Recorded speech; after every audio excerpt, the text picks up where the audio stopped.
Thank you for listening to the Roast West Coast Coffee Podcast. I upload this podcast on the Anchor podcast platform. If you haven't heard about Anchor, it is the easiest way to make a podcast. It's free. There are creation tools that allow you to record and edit your podcast right from your phone or computer. Anchor distributes the podcast for me so you can hear it on Spotify or Apple or wherever you are listening. And you can make money from the podcast with no minimum listenership. It's everything that you need to make a podcast in one place. You can download the free Anchor app or go to anchor.fm to get started. You see and hear me?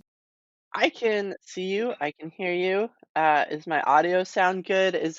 I know you're not recording the video, so I figure background doesn't matter. Yeah, it doesn't matter. I'd appreciate it if you make it nice for me, but other than that, I'm just kidding. I mean, It this is looks like a great. pretty, it's cool. It's a good vibe back here. Yeah, I'm digging it. No, it looks like a very professional coffee office. Thank you. Yeah, thank you. You're Thank welcome. you. I've certainly met plenty of people who were in warehouses. I'm in my closet. You know, it's a modern age. It's remote work. It's whatever works. Good morning. Welcome back to the Roast West Coast Coffee Podcast. I'm your host, Ryan Wolt, and today I'm sharing a conversation with Taylor Fields. She is the founder of Nostalgia Coffee Roasters in San Diego and the innovator behind Brew Bags. Our video chat a few weeks ago was the first time Taylor and I had ever met, despite having quite a bit of overlap in both of our coffee and friendship worlds.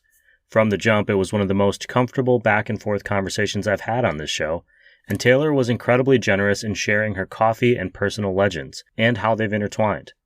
In a moment, you're going to hear Taylor and I talk about how she got from corporate accounting into coffee, her goal to become one of the biggest coffee companies in the world, how her relationships in life have impacted and been impacted by this path, and how, in her words, she decided to risk it all for coffee. While you're listening today, take a moment to follow @NostalgiaBrew on Instagram and click the follow button on @RoastWestCoast while you're there. You'll also find links to Nostalgia Coffee Roasters and their We Funder fundraising campaign to learn more in-depth details about the company and how you can be part of it. Right now, I'm feeling nostalgic myself for a steaming clay mug of coffee on a brisk fall day, one with just a hint of winter in the air. So I'm going to fill my coffee mug, and I hope yours is full too, because it is time for the show.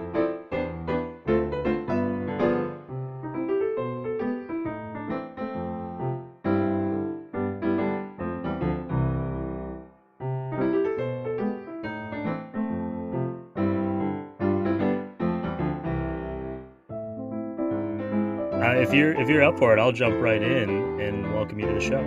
Yeah, let's do it. I'm all in. All right, that was it. I just welcomed you to the show. Welcome to the Roast West Coast Coffee Podcast. If you could, for me, just say your name and your company for the audience. Yeah, so I'm Taylor Fields. I'm the founder of Nostalgia Coffee Roasters here in San Diego, California. And you're the founder. Were you also the roaster at one point? I have not been roasting our coffee. I started out roasting coffee, but not for nostalgia. It was more of a personal quest endeavor home Ah, roaster type thing. Um, but no, I cool. haven't been like our head roaster. That is Brant Rakowski, who is just like the most talented roaster. But I certainly know about roasting, know how to roast, but don't have time to be roasting all the time. No, absolutely not. I was just curious because I actually wasn't sure based on the research I had done if you were doing the roasting or it was just Brant. I knew Brant had come on, I think more recently in the history of your company. So Yeah. before we get too far into those details, I want to ask you about what you were doing before this. What were you doing before coffee? You're from Chicago area, which is kind of my old homestead. So I'm Yeah. wondering what brought you out here and what were you doing before this? Heck yeah, Ryan. So I'm actually originally from New Mexico. Went to school in Chicago at DePaul. Did accounting finance. Was actually going to have like a golf career. I thought at one point. I went to school for golf, and then, it was kind of a two-part thing where I fell in love with coffee because of Chicago, the situation in Chicago, and then the need for coffee, and then studying for my CPA exam, which is kind of the thing you do when you get an accounting degree. It's like, well, yeah, go get your accounting or your CPA license. So, uh, got my CPA, was working an audit in Chicago downtown, beautiful office, was amazing. Moved to San Diego with that accounting firm because I was so tired of the cold. And yeah, long story short, ended up realizing that audit was not for me and coffee was, and that was my love and passion, and decided to just like risk everything for coffee. Risk everything. Was there a like tipping point where you just came home one day from work and you're like, I just can't do this, and I know that coffee is the thing, or was there some sort of growing pains in between making that decision and finding your way into coffee? There were growing pains. I mean, honestly, going back to college. So I think really my first experience with coffee, I didn't have any coffee growing up. My parents didn't drink coffee. Got to Chicago, first year of snowpocalypse, was freezing cold, started to see people just like always drinking this like water that had a black tinge to it. And they were like, oh my God, this like helps me freaking do school and life and it's so warm. And so I started drinking Dunkin' Donuts coffee, and was like, this is cool. Like it tastes good. I feel like I'm more focused. I love these like spray on hazelnut flavors. This is rad. And then it wasn't for about a year and a half until I started experiencing like pour over coffee on my own and kind of getting into it and then realizing like, why is this coffee like have spray on flavor? Like what about not sprayed on flavor coffee? And then that's really where I found Intelligentsia in Chicago. Happened to just move like right literally above the original Intelligentsia in Chicago and Lakeview, and started going down there as I was studying for accounting and fell in love like almost immediately with like this scene and this experience of coffee being like this, I don't know, like a art form, but science and beautiful and sexy and tastes good. Like really, really cool. I remember tasting my first natural coffee there and being like, this is freaking gross, but like someone thinks it's awesome. So like I'm gonna keep drinking this and see what happens. So anyways, I was really into coffee by the time I was studying for the CPA exam, mostly studying 10, 12 hours a day at Intelligentsia. Just really getting familiar, knew the baristas first name basis, was drinking lots and lots of coffee, experiencing it from all over the place. When I was in audit, I couldn't get the coffee bug out of me, so I would actually be bringing to our clients, if you picture like a big conference room at a big Fortune 500 company, there's like 12, 14 auditors, right? We're all sitting around a table. I would bring in a kettle, a grinder, coffees from different parts of the world, different roasters, and I would make the entire like conference room stop for like 15 minutes. I would bring in like, all this different equipment, whether or not people wanted to, and I would teach them about coffee. We would have like a pour over lesson. I'd be like, this is a Chemex, or this is Kalita, or this is V60, and this is the way you brew it, and these are tasting notes, and all of this exciting stuff that I was obviously passionate about. I remember one specific company, I can't name it, but they're publicly traded, and their CFO walks into the conference room like suit and tie, obviously like very important, and it's in the middle of one of our impromptu coffee classes. And he's just like, "What is going on in here? Like, are you guys auditing or is this like a cafe?" And it was at that moment I think where I really kind of thought like, oh man, like I'm kind of going pretty far into this. Like, I don't know if I can keep up a life in audit when like all I'm thinking about now is coffee and where I can get my next like really cool and unique coffee from. So, come home that day, I think over the next week or two, some things started to click for me that the biggest thing is I'm auditing all these companies with founders who obviously have a passion for what they do, but turned it into a business. And I'm now auditing their business and like they took a leap of faith somewhere. I never got on a personal level with them like that, but that's kind of what it's about. And I was like, you know what? I know how a company runs. I freaking love coffee. Let's go all into it. So, had a really, really, really difficult conversation with our partner at the accounting firm. I mean, it's one of the biggest accounting firms in the world, and told them I was leaving to start a coffee company. And Yeah, that was like a really like gut check moment because they're like, we'll pay you more. We'll be flexible with you. You can work from home if you want half the time. Just please don't leave. Like I was doing really well in audit. And he was like, you're making a mistake. Maybe wait 5 or 10 more years when you have more money, you're financially set. And it's just like, nope, I would regret if I didn't try this. And that was definitely a gut check moment though, where like I knew that I was leaving something that was a paycheck and a career and a salary and like friends that I had made all behind for something that could completely fail. And that was scary, but I did it, and here we are. And here we are. That is the moment, that decision of comfort over, it's great risk, great reward is kind of the saying. And but deciding to actually leave that isn't the same as theorizing about it. It's not the same as thinking about it. To actually do it and then to know, okay, my last paycheck is coming on this day, roughly this the end of the month, and now I have to figure out how to replace that somehow, or to change my life to fit whatever my new revenue is or my new income is difficult. I know for me that's always something I struggle with, and I'm married, so we're a partnership. So when one of us makes a choice, the other one is impacted. Yeah. That's always something too. Your partner, whoever that is, if you have one, gets a say too as you get older. And so it's this balancing act that between what kind of life do I want in my personal life and what kind of life do I want in my career. And I think where what happened with you, and this is just me speculating, so tell me if I'm wrong, but is your personal passion started overlapping into your career, and it became this thing where why separate them? It became a everyone always talks about the golf bug where like once you get into golf, like you just want to go golfing. And that kind of happened with coffee for me. It was just once I started getting the coffee, it's all I thought about. From the time I woke up, like I remember going to sleep and being like, I can't wait to wake up because I have this new coffee to try. Like I was so excited about and couldn't get it out.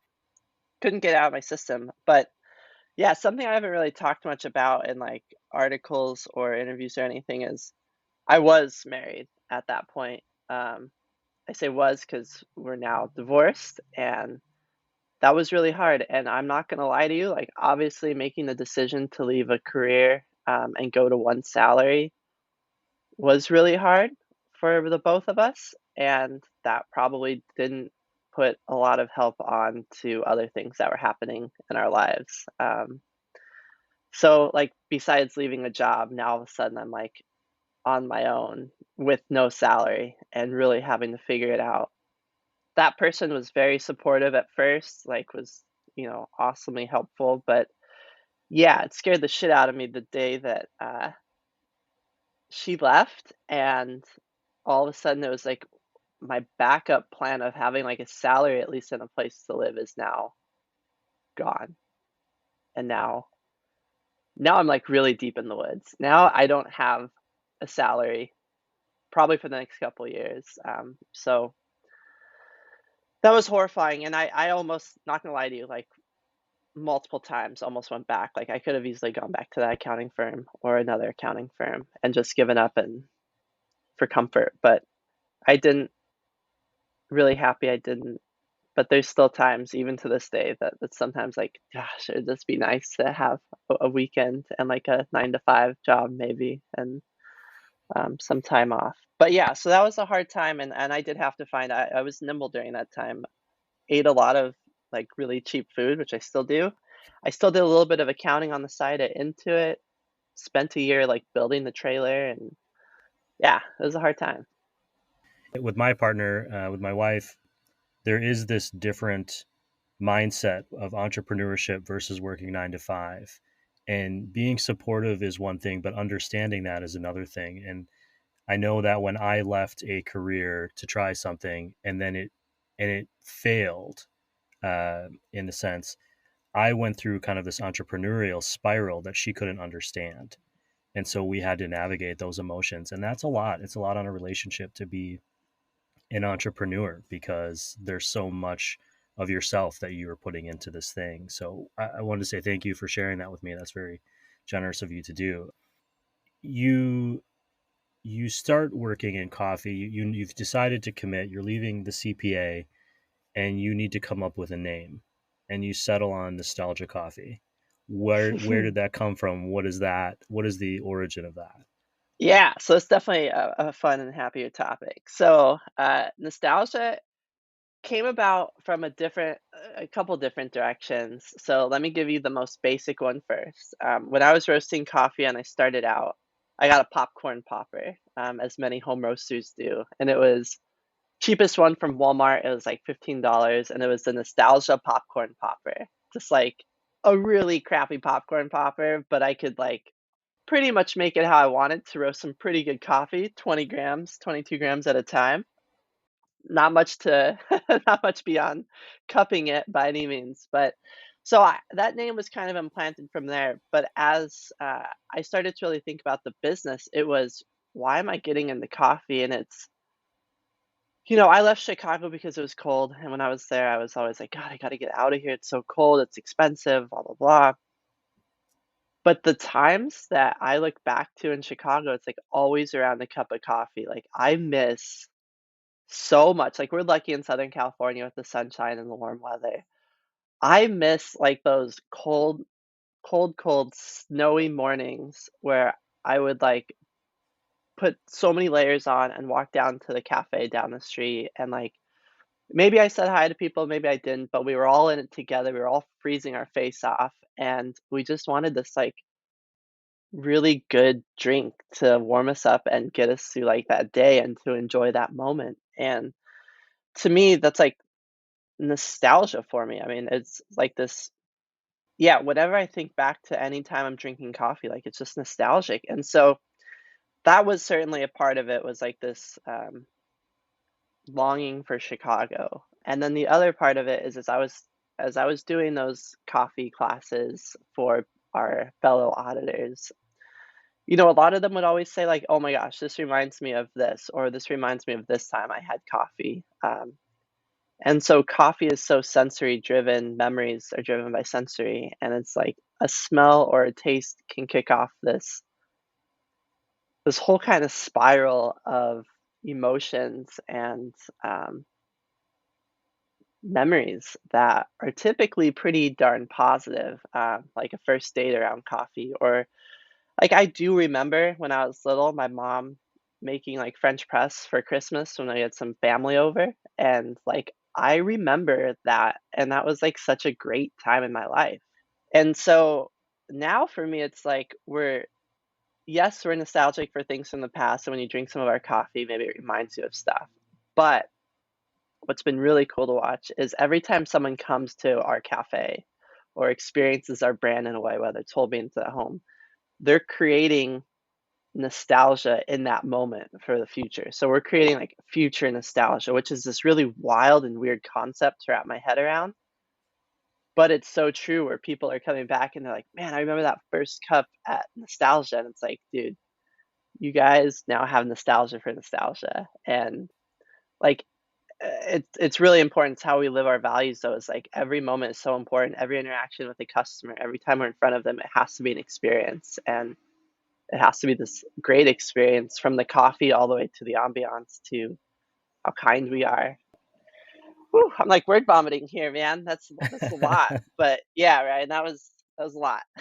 No, it was great. I would like to say two things for the audience. One is you mentioned you were originally roasting 22 grams, just kind of enough for a cupping. And for perspective, for people who maybe don't think in grams, I put 40 grams into my French press, which is enough for about 2 cups of coffee, maybe three, depending on my ratios. So it's not a lot. It's a very small amount to get started on, and I don't think people realize that a lot of roasters start on small batches, literally a pound or 2 pounds at a time that they're trying to learn these skills on. And the second thing I was thinking while you were talking is, as someone from Wisconsin, I know that you don't live in the winter, you survive the winter, and you do have to do it together. And the nostalgia is definitely there for those moments. I don't have nostalgia though for that walk from the apartment to the cafe. Yeah. My first coffee drinking moment was actually in Chicago as well, at a place called Star Lounge. and a roaster, Dark Matter, uses Star Lounge kind of as their Heck home yeah. base. That was my very first cup of coffee, and I can still remember the color of the paint on the wall next to the table and what the bar looked like, and I have that kind of burned in my brain as my first experience with coffee, really good coffee. Actually, I mean, truly, one of my first experiences with liquid coffee ever was there. So I certainly have that feeling. You were just talking about how you're creating an experience and people are going to have nostalgia for nostalgia, which is a great line. Trademark pending. Yeah, trademark pending. I'd put that on shirts. That's fantastic. You started with a cart, with a mobile cart for nostalgia. You were outside of big corporations, and you still have a mobile cart that goes around town. How do you go about creating an experience as a mobile cart? I think most people think of a cart or as when they hear that, they go, "Oh, I'll walk up to the window, I grab my coffee, and I leave." But Yeah. you guys really focus on creating a cafe-like experience, even though it's outside and mobile. Yeah, so I never use the word like food truck when I describe us, or a trailer, or like a cart, anything like that. We've gotten really good into the habit of saying it's a mobile cafe, and we mean that by bringing like that cafe experience. So, like I said, when I first started getting into when I first started nostalgia, obviously we didn't have much money at that point, couldn't go out and hire someone to build us this like beautiful, um, whatever you want to call it, mobile cafe, or a really beautiful food truck that is like fully decked out and equipped. So it took a year because we had to find it on Craigslist, like a shell, and do the plumbing, the electrical, the design, everything ourselves. And the one thing in my mind the entire time is I don't want this to be just another food truck. I don't want it to be a coffee cart to where it's just like this exchange of mediocre coffee in a pinch and you just happen to buy it because you're there. You're actually seeking it out wherever we are, with the idea in mind of being a much bigger brand and coffee company someday. But this is our way in, without any investment money or anything. So I've been a huge fan of Disneyland my whole life. Funny enough, I don't watch like really Disney films, but I love Disneyland. I love what Walt Disney did by creating this experience. It's not just about the rides, but it's that moment you walk in and you kind of go to this different world. And I always had that in my mind with the mobile cafe is when you come within our space, whether it's 50 feet, 100 feet, you're no longer thinking, where did this come from? You're thinking, cool, like I'm going to study here, or I'm going to like have a meeting here. I'm going to open my computer and see if they have Wi-Fi. Why are there so many plants? Are these real plants? It's really pretty. Like, why is there music? How did this happen? Is this a food truck, or is this like permanently here on the street? And then they order the coffee and they're like, oh, shoot, like this is a really good cup of coffee. Like, this is what I would expect from Intelligentsia's $1 million build cafe. Like, how are they doing this in 5 feet by 7 feet of workspace? I don't get it.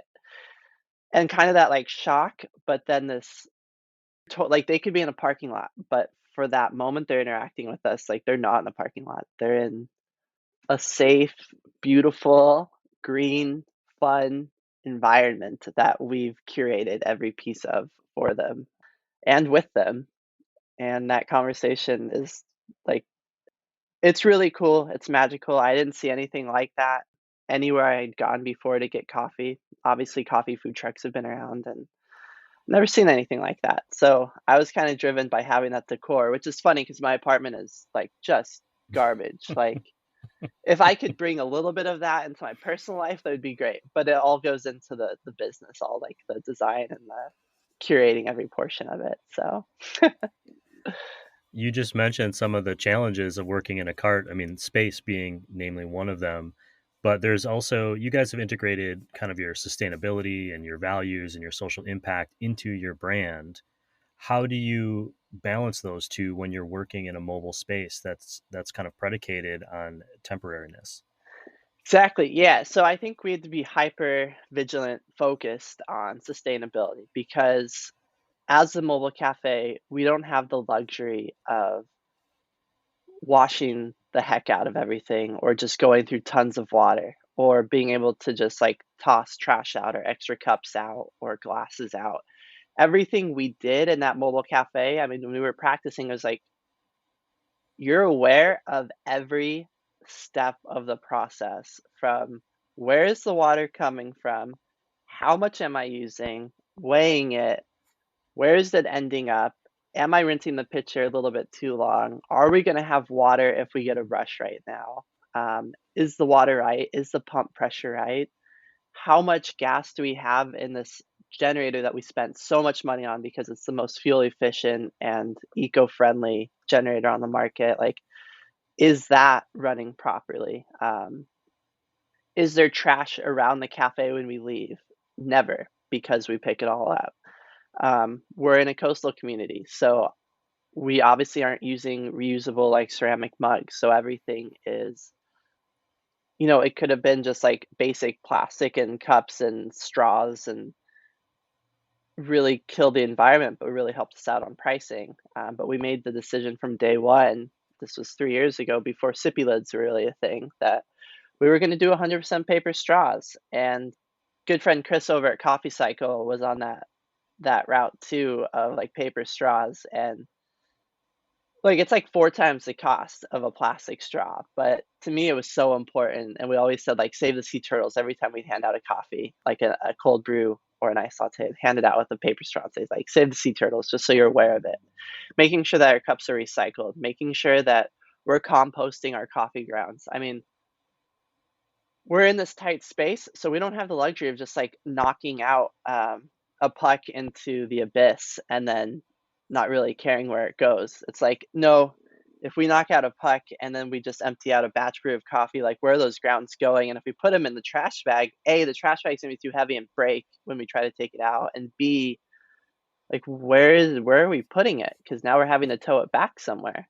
So like we're composting that, and we're reusing the glass bottles for our syrups when we can. And now we've gone away from paper straws to just sippy lids. And yeah, a lot of the places we go are on the beachfront and it's coastal and it's touristy and people don't love that. But it's for the greater good, you would say. So from like that standpoint, we're hyper focused. We don't waste a drop of water. Like we literally cannot waste a drop of water, which is really important, especially in Southern California. You go to a lot of cafes, they'll just like overwash stuff. They'll let the espresso machine run, more water, pitcher and steam wand. Like water, you can just like go like that. But we're very focused on it. And then from like the way we buy coffee too is huge on the sustainability front. And we're only becoming more sustainable literally every opportunity we have. We're just becoming more and more of a sustainable company, which is so rad. And as we become this massive coffee company someday that I imagine, hopefully we'll bring that sustainability and equity and diversity and inclusion and paying people right and all of the stuff that is on our value statement that like everyone always says, but no one actually does. And then we're actually doing it. So, gosh, I feel like I'm taking such a serious tone. This is coffee, but it's important. It is really, really important. It's important stuff.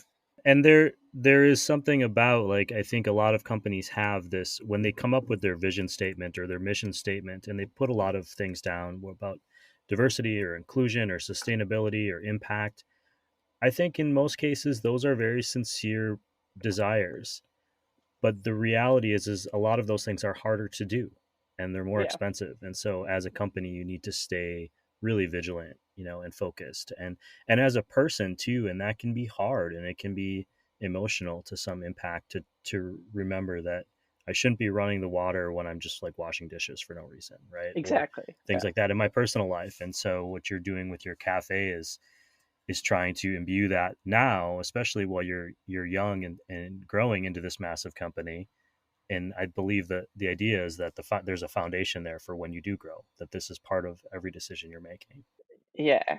Speaking of growing, you guys have been fundraising quite a bit for a Yes. cafe and roaster. So I wanted to ask you, what's next? What is all this money for? What are you going to be doing with it? What are you creating?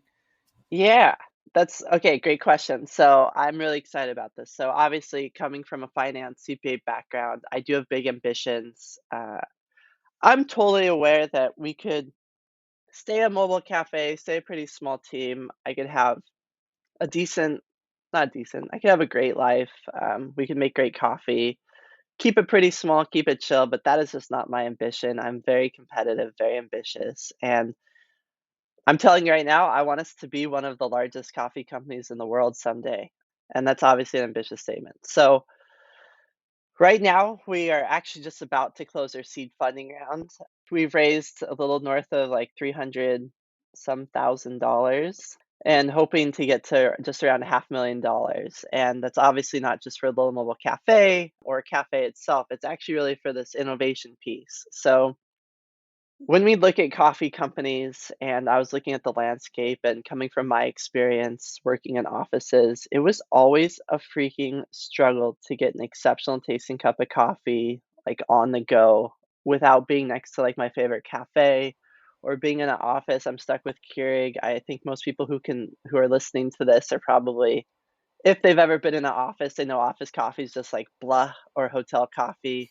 And we don't always have the time to like go for a 20, 30-minute jaunt to like grab, a really great tasting cup of coffee, wait in line, um, pay sometimes an exorbitant amount for a cup of coffee when like you just want it, you want to have it and be there.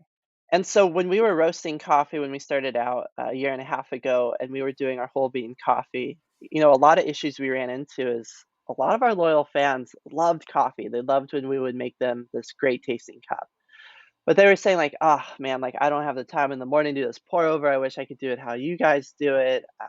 I'll buy this bag, but I really don't know what I'm doing. Or can you grind it for us?" And we do our best to say like this is the ratio we think you should use or this, and sometimes you see the eyes glaze over and you're like, "Oh my gosh, we just roasted this exceptional coffee." And I know that when they get home, there's a million and one ways to screw up a great tasting coffee at home or on your own, especially if you don't have the time or just the nerdiness to nerd out over the coffee and learn all about it. And so this kind of started a venture for us of thinking, how do we get great tasting coffee to everyone out there that they can really carry around in their pocket, this extraordinary cup of coffee?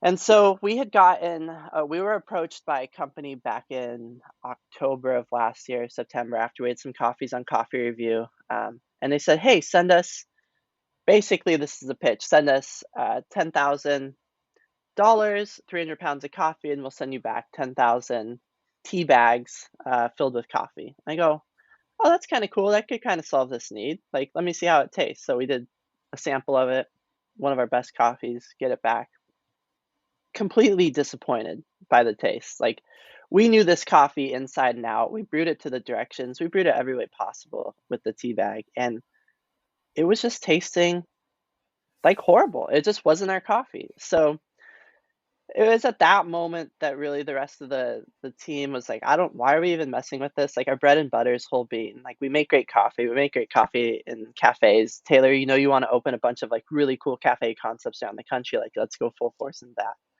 Well, I just couldn't get out of my head that like I'm getting busier and like making my pour over every morning is starting to get a little bit too much for me, waking up at 4 and then like doing a pour over and then getting out the door.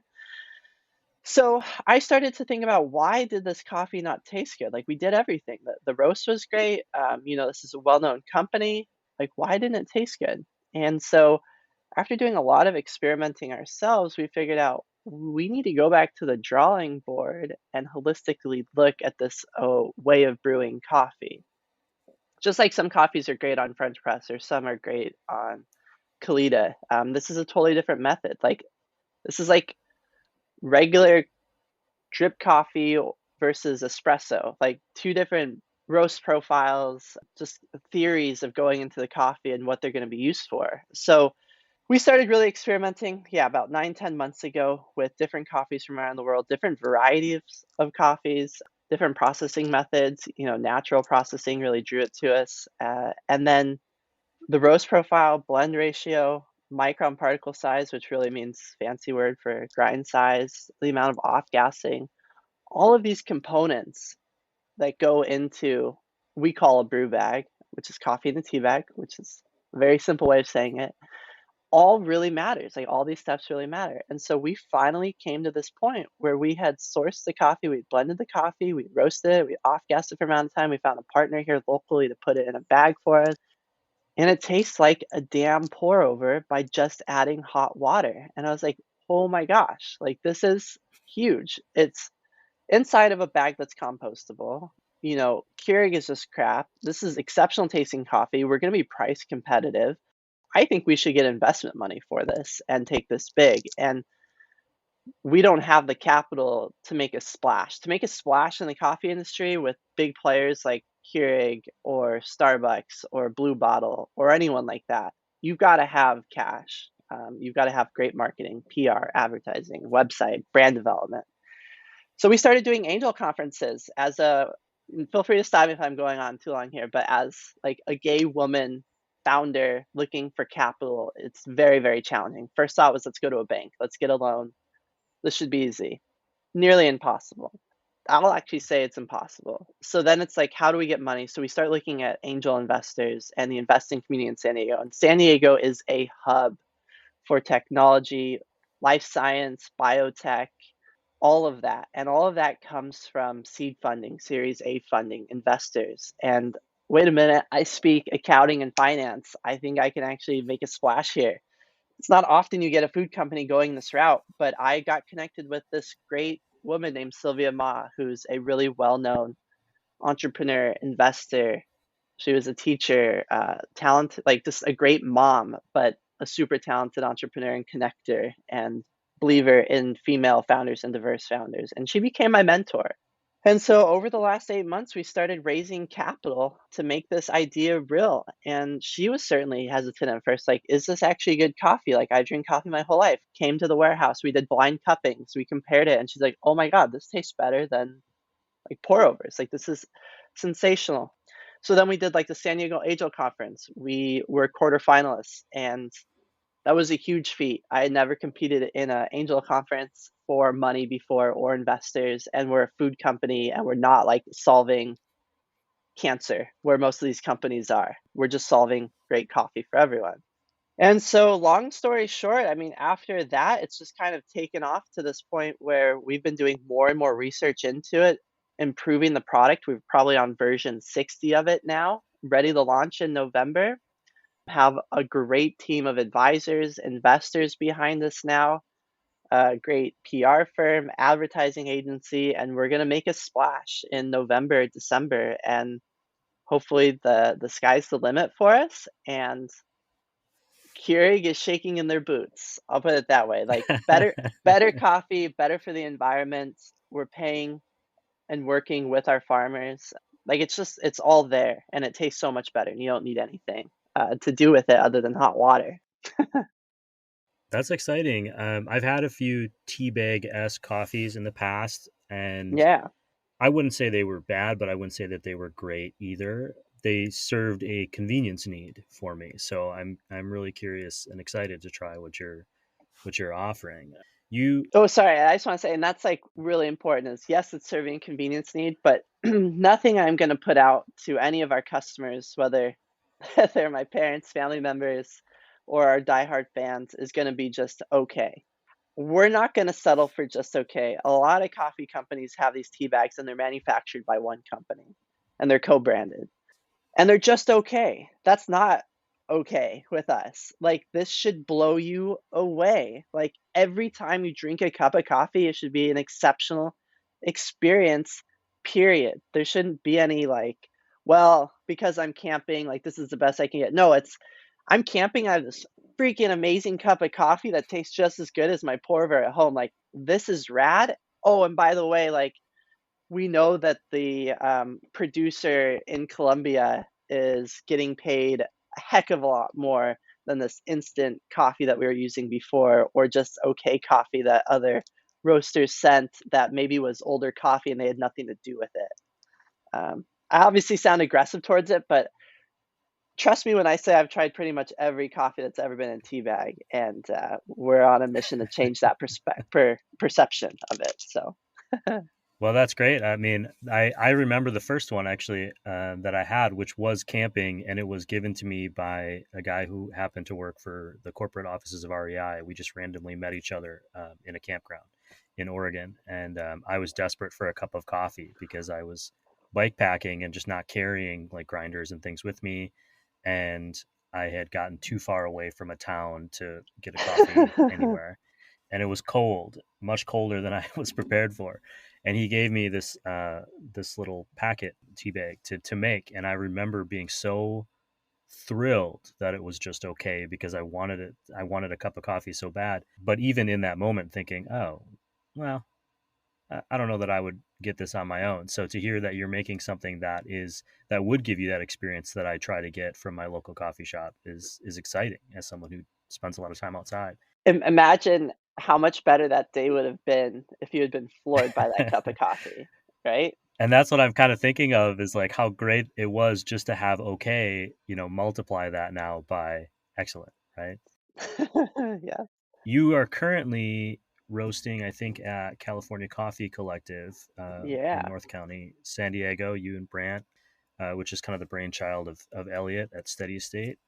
In a year in which it's been, fuck, almost 2 years, excuse my language, everyone, uh, in which COVID has thrown kind of all of hospitality into this roller coaster. Has there been any?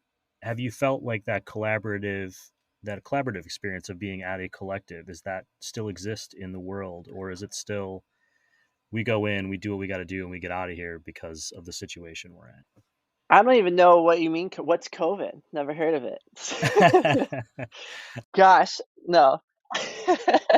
No, yes, that's a great point. So yeah, the roasting collective, Elliot, Len, like amazing, phenomenal humans, and definitely this collaborative, helping each other out, kind of this understanding that we're all going through this together approach really started day one when back in March of 2020 when COVID happened, that it was like, you know what?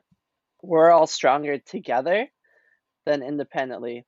There's a lot of egos in coffee, and I didn't expect that when I first really started to get into coffee.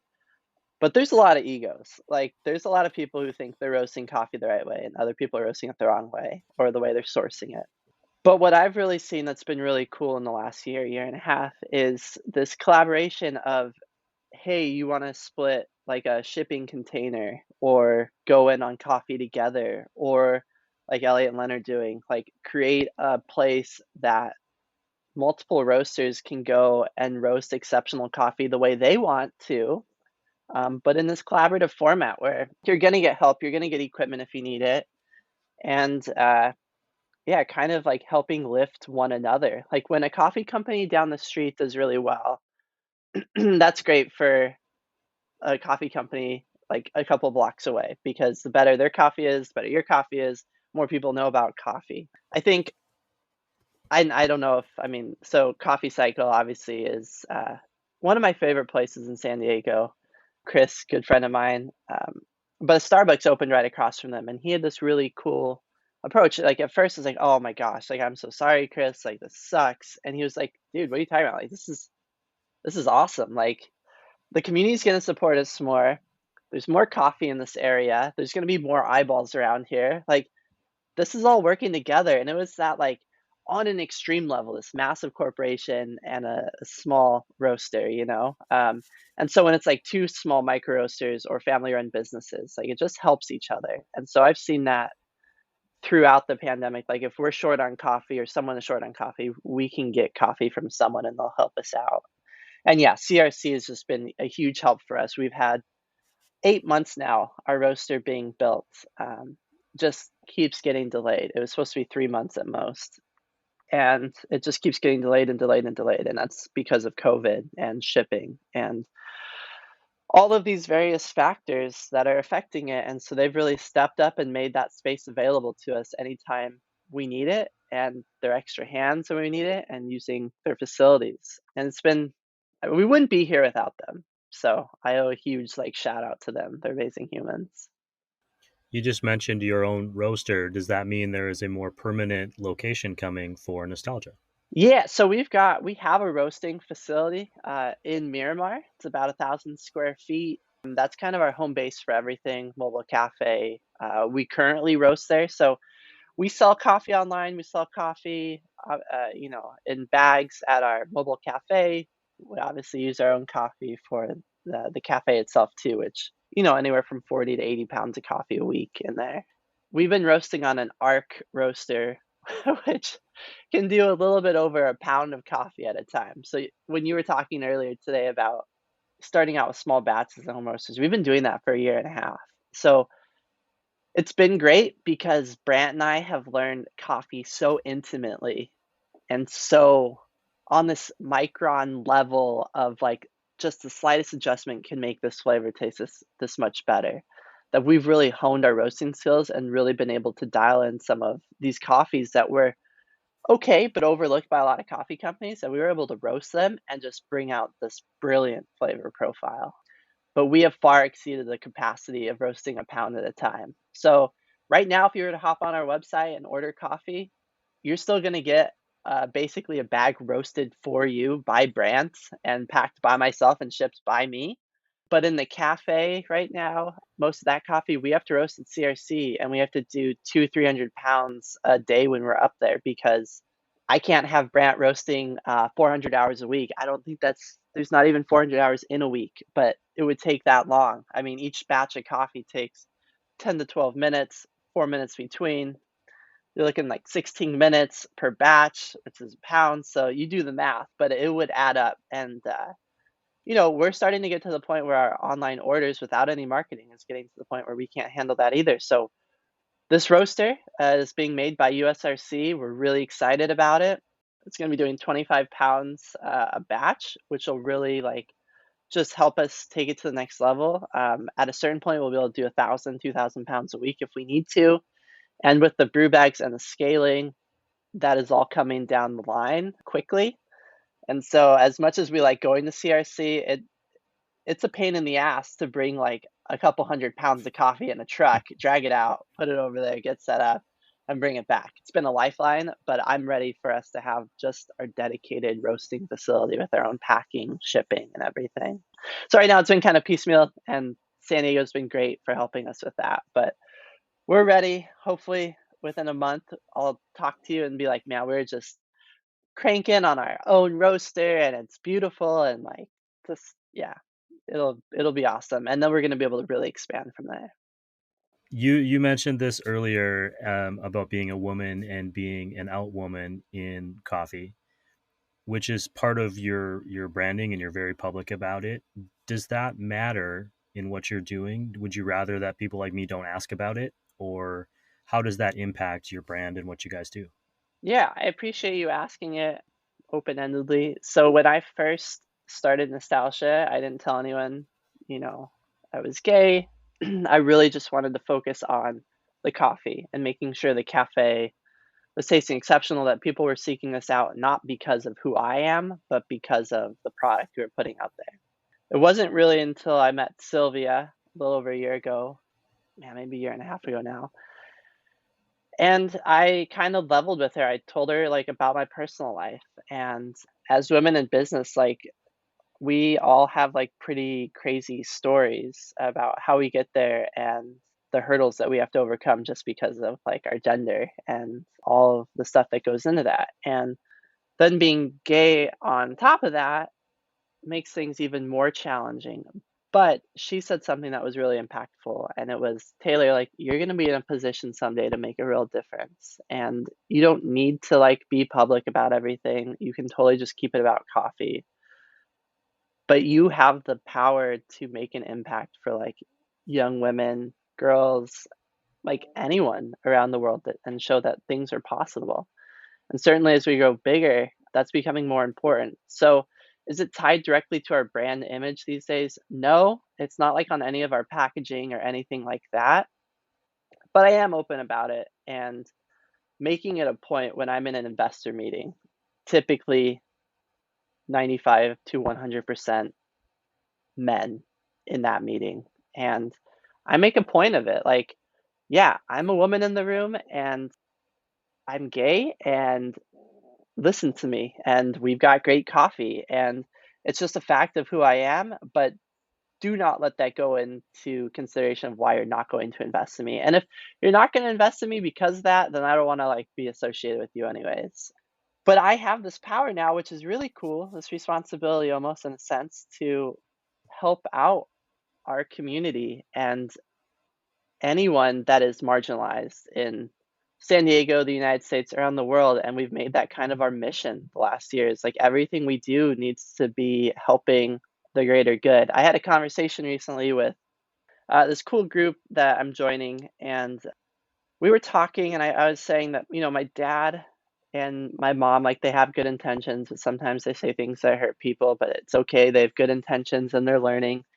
And he was like, Taylor, I'm kind of tired of people saying, like, just because you have good intentions, kind of as like a shield, and like people are hurt on the other end. So we need to be talking about that hurt. And this is this bigger conversation. And that really stopped me in my tracks. So going, wow, like I have not been using intention as like a excuse, but you're right. It's the impact that that intent makes that is what we should be talking about. So even if you intended to be nice, but it hurts someone, like we need to figure that out. So I know this is kind of off subject, but my mind is still expanding on the openness, my openness around it, how we can help the community, how we can help all communities, and realizing that sometimes intent isn't good enough. Like we've got to actually consider what's happening.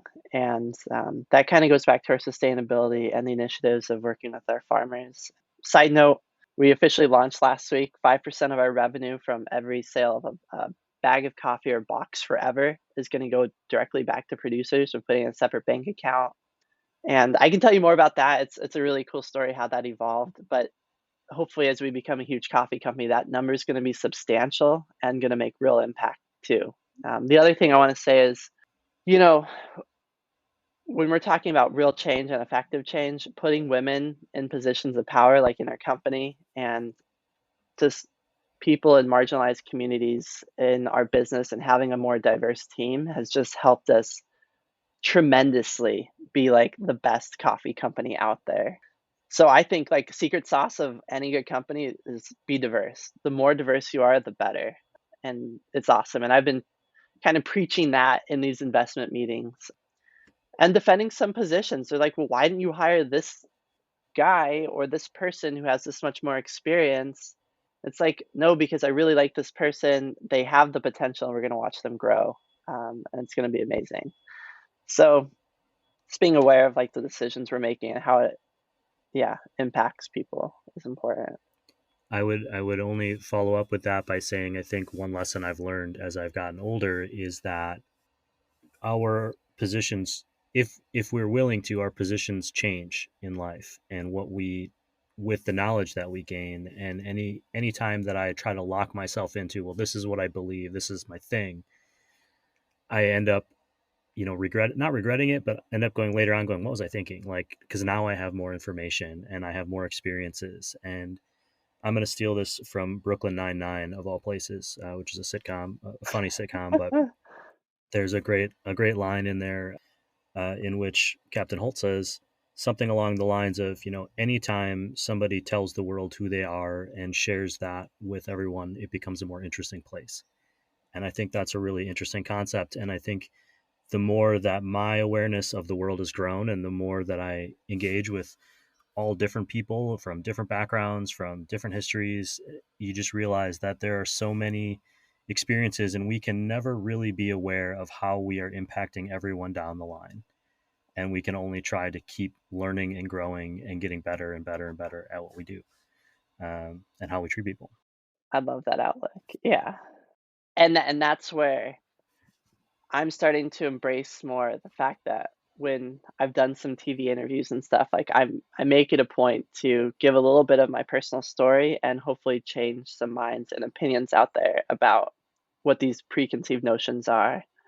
And yeah, you better believe that like I'm freaking proud of myself and who I am and our community, and like but we have a lot of progress to make, and I want to help in any way I can, and the bigger we get, the bigger the voice we have, the more we can change. And I'm aware of that, and we need to keep that on the front of everything we do at Nostalgia as we grow. Like, that is key to our success.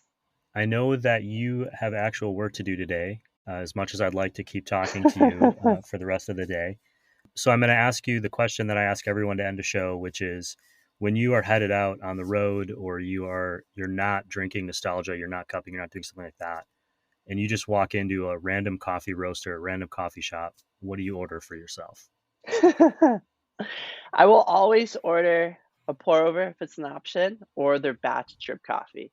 I'm not one for like crazy drinks, lattes, sometimes cappuccino, but really just a great cup of coffee, and willing to see like whatever they decided to put on batch that day or drip, like there was a reason behind it, there's a story behind it. I want to taste it, and hopefully when I ask the barista or the cashier, like maybe they'll be able to give me like a little bit of insight into that, and it could expand my palate, but also my idea of what's possible with the coffee. And that's always cool. It's always like you never know what's going to be on drip somewhere you go, or on that pour over station, and where it's going to take you to what part of the world. And I love that. And it's so cool that I'm able to take that and bring it back to Nostalgia and say, like, I had this ridiculous coffee from this place that was, sourced from here. Like, maybe we should look at this. Like, this was not something that was ever on my radar. So, yeah, black coffee, even at any restaurant, like, I'll get like a drip coffee. It's my favorite. Very cool. I really appreciate you spending an hour with me today, and being so generous with your story. And I would just thank you for coming on the podcast. Heck yeah, Ryan. Well, thank you for having me. I feel like I got a little bit too serious on this podcast, but I do have like comedy and jokes I can always throw in at some point. So maybe the next time we talk, I can play some of those in there. That'd be great. I would love to chat with you again, more about the new farm initiative, and the new tea bag concept coming out soon. Actually, this show will be coming out like kind of right in line with that, so that'll be great. Cool. And I'm just excited to keep seeing what you're doing and learning more. It's exciting. Everything's exciting. It's coffee. Coffee's exciting. The world's exciting. Coffee's blowing up right now, so it's a good time to be in the coffee. But thank you so much for having me on here. Please stop by, say hi in person, and thank you to all your listeners. Y'all rock. So cheers.